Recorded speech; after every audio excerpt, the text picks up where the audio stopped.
हाय प्रणय, क्या हाल है? बस सौरभ, मजे में बजट आने वाला है। तो वही उसके लिए कुछ देख रहा हूँ क्या होने वाला है कल। तो बजट के लिए मेरे पास में एक ही सवाल है। मेरे को लगा बजट तो बहुत हम लोगों ने डिटेल में डिस्कस भी किया है, पुलियाबाजी में बजट को कैसे देखना चाहिए वगैरह। हमारा सेकंड एपिसोड ही है मेरे ख्याल से, बजट बेवफा। तो हाँ।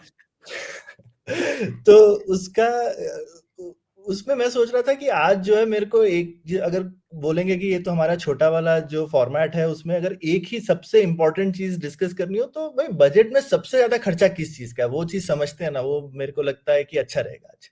क्या क्या है हाँ, सबसे बड़ा? तो ये हम लोग बात कर रहे हैं केंद्र सरकार के बजट की, यूनियन बजट की, है ना। तो यूनियन बजट में अक्सर मैं लोगों से अपनी क्लास में भी पूछता हूँ कि क्या होता है सबसे बड़ा खर्च। तो कई लोग हाँ, बोलते हैं डिफेंस, कई लोग हाँ, बोलते हैं सब्सिडी।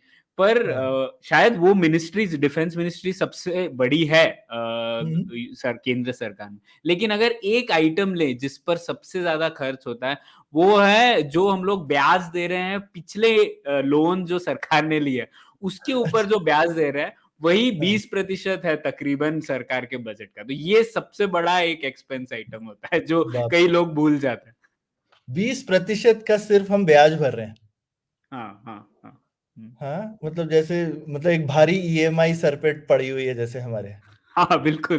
तो हम हाँ, लोग बहुत बड़ा ब्याज भर रहे हैं और यही सबसे बड़ा आइटम है। तो इस पे कोई डिस्कस नहीं करता ज्यादा ज्यादा। हम लोग हाँ। जस्ट कितना हेल्थ में कितना एलोकेशन हुआ, डिफेंस को कितना दिया। लेकिन आप ऋण को तो देखिए, ऋण आपको उसका हम लोग चर्चा करेंगे क्यों आपको इस पे ध्यान देना चाहिए। लेकिन यही है सबसे बड़ा आइटम, और ये तो सरकार भी मानती है कि ये काफी बड़ा आइटम हो रहा है और इसके बारे में कुछ करना चाहिए।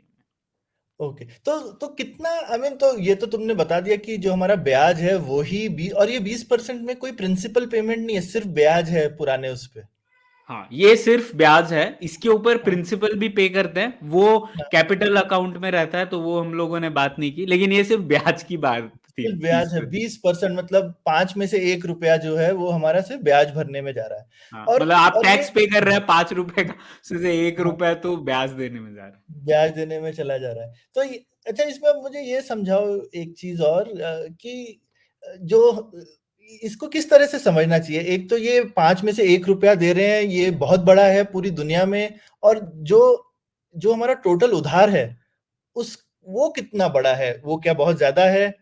ऐसा है क्या कि सरकार के पास में पैसा कम है टोटल उधार के कंपैरिजन में, इसीलिए हमको इतना ज्यादा ब्याज देना पड़ता है? या फिर हमारी सरकार ने बहुत हाई इंटरेस्ट पे लोन उठा रखे हैं और हम लोगों ने ठीक से लोन नहीं लिए हैं? तो क्या इसको कैसे समझा जाए इस नंबर को?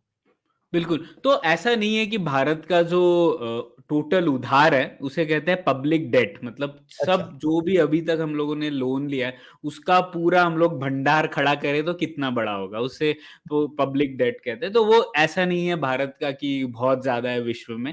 और इसकी कोई एक सौरभ, कोई ऐसी अच्छी सीमा भी नहीं होती। वो अब जो हमारी अर्थव्यवस्था है उसके ऊपर डिपेंड करती है। तो जैसे कि जापान का तकरीबन 200% ऑफ जीडीपी के आसपास है। तो एक ओह। तो ये प्रॉब्लम ये है कि ये जीडीपी के साथ कंपैरिजन करना पब्लिक डेट का, वही एक प्रॉब्लम है, क्योंकि एक स्टॉक नंबर है, एक भंडार है, और हम्म, जीडीपी तो एक प्रवाह है ना। हम लोग डिस्कस हम्म, करते हैं कि हम्म, अप्रैल से मार्च के बीच में कितनी अर्थव्यवस्था में हलचल हुई, उसको हम लोग मेजर करते हैं। लेकिन हम्म, फिर भी ये एक यूज होता है अक्सर बात करने के लिए कितना साइज है इस भंडार का। तो hmm. Public debt to GDP Japan का तकरीबन 100-200 है, आई मीन 200 है। अमेरिका का भी 100 के करीब है, और भारत का अभी 90% ऑफ जीडीपी हो गया है। अच्छा। और हम लोग सिर्फ केंद्र सरकार का देखें तो उसमें 60% जीडीपी का जो है वो हमारा पब्लिक डेट का भंडार का साइज है। और ये देखना चाहिए एक कि किस तरीके से भारत की जर्नी में बढ़ा है ये। तो हम लोग अगर देखें तो 2006 के करीब ये 60% ही था, फिर कम हम्म, होते गया, अच्छी ग्रोथ थी, उसकी वजह से हम लोगों को इंटरेस्ट रेट जो देना पड़ रहा था वो भी कम हुआ। तो अच्छा। धीरे धीरे करके ये भंडार कम हो गया और हम लोग 45 तक पहुंच गया था 2010-11 वगैरह के बाद। उसके बाद अच्छा। से फिर से बढ़ रहा है, और अब हम लोग फिर से उसी लेवल पे पहुंच गए जब हम 2005-6 में थे। तो ये काफी बड़ा हो गया है नंबर, और इसीलिए सरकार भी बात कर रही है कि कुछ करना पड़ेगा इस बारे में। तो हाँ, ये इसका कोई एक फिक्स फॉर्मूला नहीं है। हमें ये देखना चाहिए कि ये जो डेट है उसका उपयोग किस उद्देश्य के लिए हो रहा है, वो जरूरी है, हुँ, क्योंकि डेट तो हर सरकार रन करती है, जैसे कि मैंने बोला ऐसा कोई नंबर नहीं है, लेकिन किस दो कंसिडरेशन है, एक किसके लिए इसका उपयोग हो रहा है, और दूसरा हम लोगों की अर्थव्यवस्था की बढ़ोतरी की दर क्या है। ये दोनों रिलेटेड है। अब मैं बताता हूँ क्यों। एक इसका उपयोग किस लिए हो रहा है, क्योंकि जैसे हम लोग तो जानते हैं सौरभ, घर पे भी अगर हम लोगों को कुछ बड़ा खर्च करना है तो जरूरी हुँ, है कि लोग लोन लेते हैं, लोन से वो खड़ा करते हैं घर वगैरह, एजुकेशन, और उसका फायदा ही होता है। तो लो बिल्कुल। पब्लिक डेट होना कोई ऐसी बुरी बात नहीं है, लेकिन हुँ, प्रॉब्लम क्या होता है कि अगर वो पब्लिक डेट हम लोग ले रहे हैं और उसका उपयोग रोजमर्रा की जीवन के लिए ही कर रहे हैं। सोचिए आप हुँ, क्रेडिट कार्ड लोन ले और वो आप घर पे रोज खाना मंगवाने के लिए हुँ, उसका पैसे हुँ, का उपयोग करें, तो आपको वो डेट का कोई फायदा नहीं हो रहा है, क्योंकि उससे आपकी खुद की आमदनी नहीं बढ़ रही है आगे जाके, है हुँ, ना? तो ये हुँ, प्रॉब्लम है। अभी भारत की हम लोग स्थिति देखें तो इसको कहते हैं रेवेन्यू डेफिसिट, मतलब रोजमर्रा की सरकार चलाने के लिए, सैलरी देने के लिए, पेंशन देने के लिए हम लोग खर्च कर रहे हैं क्या, हम लोग लोन ले रहे हैं क्या नहीं, ये इंपॉर्टेंट बात है। और ये बात है कि एक्चुअली रेवेन्यू डेफिसिट हम लोग कई सालों से ट्राई कर रहे हैं कि वो जीरो हो जाए, लेकिन वो जीरो हुँ, नहीं हुआ है, बल्कि पैंडेमिक की वजह से तो और भी बढ़ा है। तो अच्छा। ऐसा हो रहा है अब कि हम लोग बहुत ज्यादा लोन ले रहे हैं और लोन हुँ, बढ़ता जा रहा है, लेकिन वो उधार हम लोग रोजमर्रा की सरकार को चलाने में उसका ज्यादा उपयोग कर रहे हैं। तो ये हुँ, थोड़ी डरावनी बात है। हुँ, अगर उस लोन का उपयोग होगा जैसे इंफ्रास्ट्रक्चर बनाने के लिए या हेल्थ या एजुकेशन में, तो उसकी इतनी डरने की बात नहीं है, क्योंकि एक तो उसका बड़े लॉन्ग टर्म में फायदा ही होगा, और दूसरा उसकी वजह से अर्थव्यवस्था की बढ़ोतरी भी होगी। अगर अर्थव्यवस्था की बढ़ोतरी होगी तो हम लोगों के जो इंटरेस्ट रेट हम लोग देते हैं वगैरह वो भी घटेंगे, टैक्स कलेक्शन भी ज्यादा होगा, तो हम लोगों को लोन की जरूरत ही कम पड़ेगी। तो हुँ। वैसा नहीं हो रहा है अभी, तो इसीलिए हमें थोड़ी चिंता रखनी चाहिए इस हुँ, बात पे। हुँ, और वो जैसा ज हम अक्सर खुद से भी बोलते हैं कि आपने एक तरह से जिसको कहते हैं कैपिटल अपनी बनाने में अगर हम घर का ही एग्ज़ाम्पल लें, तो अगर कोई आदमी मोटरसाइकिल खरीदता है और उसकी वजह से वो स्विगी ड्राइवर बन सकता है फॉर एग्ज़ाम्पल, तो उसकी इनकम बढ़ हुँ, जाएगी। तो आपने लोन लेके अगर मोटरसाइकिल ले ली, तो बहुत अच्छी बात है क्योंकि उसको यूज़ करके आप काम कर सकते हैं। लेकिन अगर आप जैसा तुमने बोला अपने रोज़मर्रा के खर्चे के लिए आप पेट्रोल भरवाने के लिए ही लोन ले रहे हैं, तो फिर तो हुँ, गड़बड़ है। ठीक बिल्कुल, है?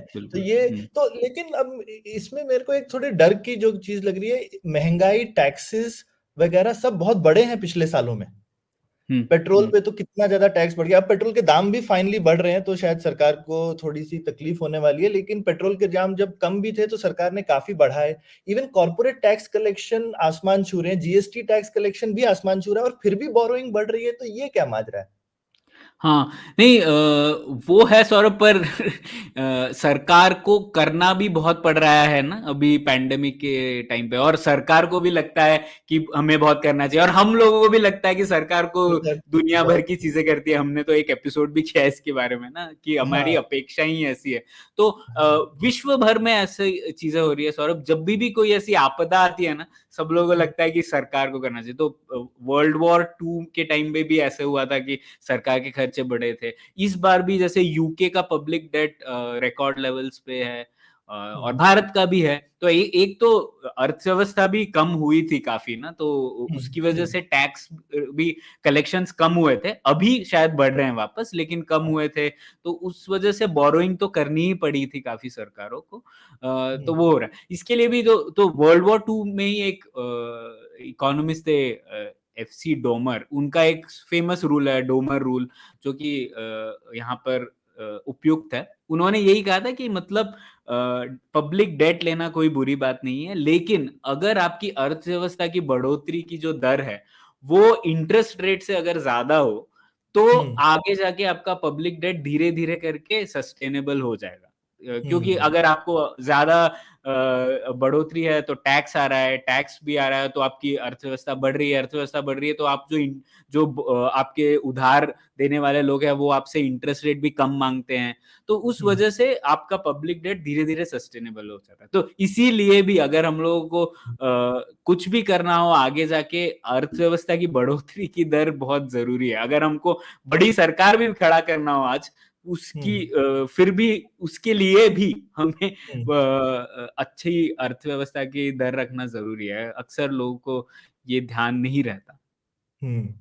चलो ये बहुत बढ़िया प्रणय तुमने समझाया और उम्मीद है कि इस बार बजट देखते समय सारे हमारे जो श्रोता हैं वो देखेंगे कि भाई कितना इंटरेस्ट है टोटल। हाँ, बोलो प्रणय कुछ एक तुम हाँ। और पॉइंट बोलना चाहते हो? हाँ, सौरभ मैंने एक और चीज़ बस बोलना चाहता था कि इसमें एक थोड़ा दूरदर्शी पॉइंट भी है कि अच्छा। क्यों हमें इस बार सोचना चाहिए।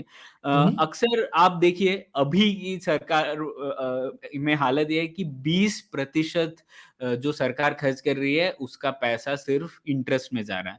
तो हमेशा ध्यान रखना चाहिए कि आज अगर सरकार ये ज़्यादा उधार लेगी तो कल के जो लोग हैं वो ज़्यादा टैक्स भरेंगे। तो जैसा कि कहते हैं कि टुडेज़ डेफिसिट्स आर टुमारोज़ टैक्सेस। तो ये हमेशा ध्यान रखना चाहिए कि अगर हम लोग सरकार को ऐसे ही बड़ा करते जाएँ और सोचे ना कि सरकार किस पर खर्च कर रही है, तो आगे की जो पीढ़ियाँ हैं, उन लोगों के लिए ज़्यादा ऑप्शन ही नहीं रह जाएँगे। उनकी जो सरकारें होंगी, वो हमारे कुकर्मों के जो लोन है और उधार चुकता कर रही होगी और उनके पास ज़्यादा ऑप्शन नहीं रह पाएँगे कि जैसे शायद यूनिवर्सल बेसिक इनकम करना हो उनको 20 साल बाद, लेकिन पैसे ही नहीं रहेंगे क्योंकि वो हमारे उधारों के ब्याज चुका रहे हैं। तो ये इंटरजेनरेशनल इनिक्विटी कहते हैं इसे और ये ध्यान रखना बहुत ज़रूरी है, जब हम लोग इन सब चीज़ों की बात करते हैं। बिल्कुल और खासकर इसमें कभी-कभी लोगों को लगता है कि आई मीन आपके परिवार वगैरह नहीं है तो आप अच्छे पॉलिटिशियन हैं, लेकिन जिनके परिवार होगा शायद वो सोचेंगे कि अपने बच्चों के लिए जो है हम ऐसी मुश्किलें ना छोड़ के जाएँ तो वो भी एक अच्छी चीज़ होती है। बिल्कुल। ठीक है, तो चलिए अच्छा है इस बार बजट में इतना बड़ा बजट होता है, बहुत चीज़ें मत देखिए पर देखिए कि उधार कितना है और सूद कितना है उधार पर। और उधार बुरी चीज़ नहीं है, लेकिन उस पे नज़र रखना बहुत ज़रूरी है और कहाँ हम उसको यूज़ कर रहे हैं वो बहुत ज़रूरी है। तो बहुत बढ़िया रहा प्रणय आज की पुलियाबाज़ी यहीं खत्म करते हैं। धन्यवाद। धन्यवाद। Hey everybody, it's been another great week on the IVM Podcast Network. On Storytellers and Storysellers, Vineet talks to founders Dinesh and Vivek about the path-breaking changes their AR edu-gaming startup PlayShifu has brought about. On Think Fast, Varun and Suchita talk to communications consultant Karthik Srinivasan. He shares his insights on brand stories, woke culture, and regional content. On Cyrus Says, a Cock and Bull episode with ex-producers Naveen Narona and Abbas Momin. Cyrus asks if they ever participated in a fancy dress competition. On All Things Policy, the Takshashila Institute folks discuss the importance of digital equity in achieving true progress. And on Probation Se Promotion Tak, Abhinav gives us tips to be mindful of before seeking a mentor. Also, just one quick announcement for everybody. We would like you to check out the new version of our Android app. It's available on the Play Store. It's a really interesting take on how to listen to podcasts. Do give it a look and let us know what you think. We're open to feedback on all of our social media channels. We're IVM Podcasts on Twitter, Facebook, Instagram, and LinkedIn. Also, do remember if you're enjoying this show or any of our other shows for that matter, please do tell a friend. Word of mouth really does help. And don't forget to rate us on any of the platforms you're listening to us on. And you can also check us out on YouTube. And we have a number of channels there at ivmpodcast.com/YouTube where you can take a look at them. And finally, we'd like to thank our sponsors this week, Bank of Baroda and CoinSwitch Kuber. Thank you so much for making this possible.